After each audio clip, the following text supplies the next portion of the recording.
एक शाम कृष्ण ने दो पहाड़ों की ओर इशारा किया जो धीरे धीरे सोने में बदल गए। कृष्ण ने अर्जुन से कहा, इन सोने के पहाड़ों को गरीबों में बांट दो और मुझे बताओ जब तुमने आखिरी कंकड़ तक दे दिया हो। थका हुआ अर्जुन कृष्ण के पास पहुंचा और मदद मांगी। कर्ण ने बिना किसी झिझक के दो ग्रामीणों को बुलाया और कहा, वो सोने के पहाड़ तुम्हारे हैं, जैसा चाहो वैसा करो। Information on the channel is provided in good faith. However, we make no representation or warranty of any kind, express or implied, regarding the accuracy, adequacy, validity, reliability, availability or completeness of any information on the channel.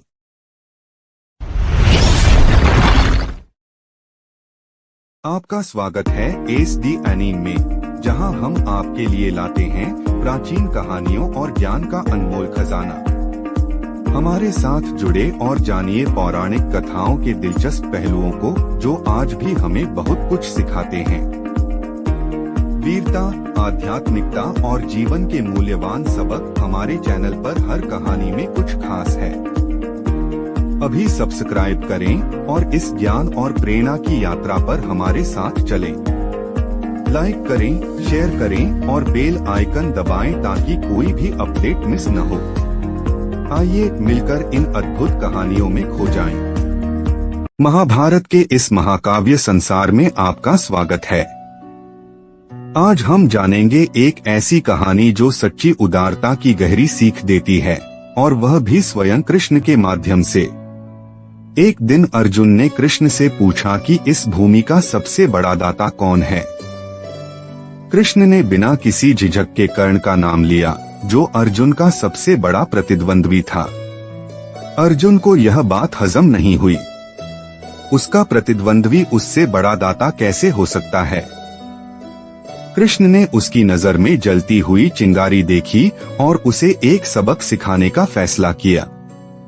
एक शाम कृष्ण ने दो पहाड़ों की ओर इशारा किया जो धीरे धीरे सोने में बदल गए।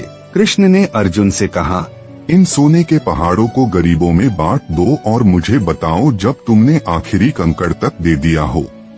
अर्जुन अपनी उदारता साबित करने के लिए ग्रामीणों को बुलाया और सोना बांटने लगा। 2 दिन और रात की मेहनत के बाद भी पहाड़ वैसे ही बने रहे। थका हुआ अर्जुन कृष्ण के पास पहुंचा और मदद मांगी। कृष्ण ने कर्ण को बुलाया और वही कार्य उसे सौंपा। कर्ण ने बिना किसी झक के दो ग्रामीणों को बुलाया और कहा, वो सोने के पहाड़ तुम्हारे हैं, जैसा चाहो वैसा करो। कर्ण ने मुस्कुराते हुए उन्हें सौंप दिया और बिना पीछे देखे चल दिया। अर्जुन स्तब्ध रह गया। कर्ण ने इतनी आसानी से इतना धन कैसे दे दिया। कृष्ण ने उसे समझाया, अर्जुन, तुम्हारे मन में सोने का मूल्य था और तुम्हारी उदारता गणनाओं से धुंधली हो गई थी। सच्ची उदारता दिल से होती है, बिना किसी स्वार्थ या प्रशंसा की इच्छा के। कर्ण के लिए देने का कार्य ही सच्चा उपहार था। न तो गणना, न ही पहचान या प्रशंसा की आवश्यकता। उसने सच्चे मन और पवित्र दिल से दिया और आगे बढ़ गया। यही सच्ची जागृति का निशान है। यह कहानी हमें याद दिलाती है कि देने का सार उस भावना में है जिससे दिया जाता है। सच्ची उदारता दिल का कार्य है, अहंकार या पहचान की इच्छा से मुक्त। और अधिक कालातीत कहानियों और गहन पाठों के लिए लाइक करें, शेयर करें और सब्सक्राइब करें। प्रेरित रहें और निस्वार्थ रूप से देते रहें।